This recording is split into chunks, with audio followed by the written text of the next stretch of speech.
ASGHAR Farhadi has been a champion of human emotions from his earliest films. He rose to worldwide recognition after securing his first Oscar for The Separation in 2012. He also brought a new flair and style to the already rich tapestry of Iranian films. Most of the films by other Iranian stalwart filmmakers like Kiarostami, Majid Majidi or Jafar Panahi would come across as human dramas. Farhadi's films are essentially dramas too, focusing on the emotional core of humanity. But there is an extra element which he brings into his films. His films are extremely suspenseful. Alfred Hitchcock once said that if you show the viewers a ticking time bomb and leave it as it is, without the protagonists of your film knowing about its presence in the vicinity, it creates an immense sense of tension in an effective way. ASGHAR Farhadi's films use this concept of the ticking time bomb very efficiently and extensively without feeling stale or overused as a trope in every film. The Salesman focuses on the lives of a young married couple, Imad and Rana, who had recently moved into an apartment in Tehran. Their lives are changed when an intruder enters the apartment in Imad's absence while Rana was in the shower.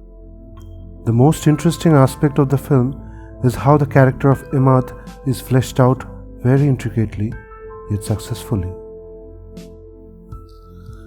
The latent pseudo-masculinity that is deep-rooted in all our hearts is made to play a tug-of-war with the compassionate human side of us through the character of Imad. Shahab Hosseini does a brilliant job portraying this character and deservedly won the Best Actor award at Cannes in 2016 for this role. I would like to mention two scenes which define the character arc of Imad in this film almost perfectly. The first one comes a little after the inciting incident happens. Rana has decided not to go to the police to report the intrusion. Imad is going through a phase of exhaustion mixed with guilt of the fact that he is not being able to punish his wife's offender. Thus far in the story, we have seen Imad as a benevolent man and a compassionate artist. Here we enter a scene where Imad is at the school where he teaches, showing a movie to the students in the classroom. Owing to the exhaustion of the previous day, he has fallen asleep during the movie. The students, being the little devils they are, click pictures with their sleeping teacher. Suddenly someone comes looking for him, causing him to get up. After realizing he was being clicked, he approaches one of the students and asks for his phone. The student, unwilling, he almost snatches it from him. The student keeps saying that he has deleted the pictures, but Imad keeps going through his phone. The student keeps begging him not to, as there are private stuff in his phone, but Imad is relentless. Almost with a vendetta, he goes through the contents of his phone and then asks him to make sure that his father comes to see Imad on the following day so that he could know about the contents in his son's phone. The scene ends with another student revealing that the other student's father is dead.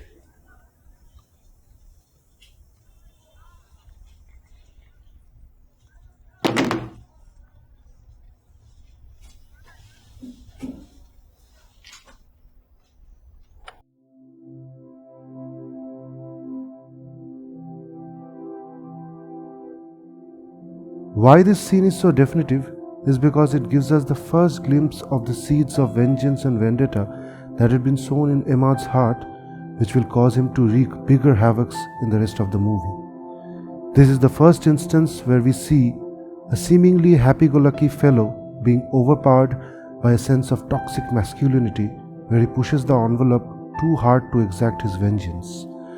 And here the film begins to compel us to question ourselves. How much is too much? How far can you go to seek justice before you fail the very purpose and become the perpetrator yourself? Well, that is the beauty of Farhadi's films, that he plants questions in our minds which are so simple yet so ambiguous, and in trying to answer them, we actually come face to face with our own moral compasses. Another scene worth mentioning is when Imad tricks the elderly man with the pickup van to come to their old apartment. After the big revelation that this was the man who had entered his house that very night, Imad refuses to let him go before humiliating him in front of his family. A heated exchange ensues between the two, and Imad locks up the elderly man in his storeroom in a fit of rage.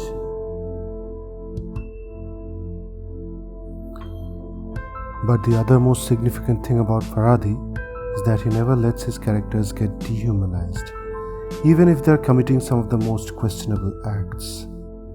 Just when we are about to stop rooting for Imad, owing to the madness he is unleashing, Farhadi gives us a ray of hope.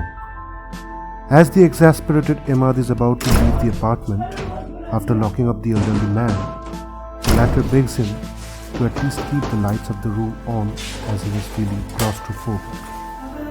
We observe the immense rage in Imad give way to compassion, and he turns the lights on. Through this scene, the director tells us that there is still hope for Imad redeeming himself, and from here onward, the focal question of the film becomes whether he is able to do it or not.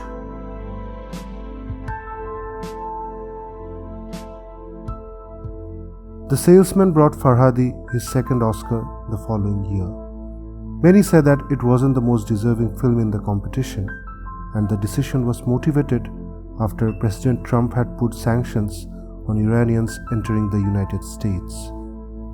However, in my opinion, The Salesman may or may not be the most deserving film of the year, but it definitely is a very important and relevant film for our times. It raises a very pertinent question.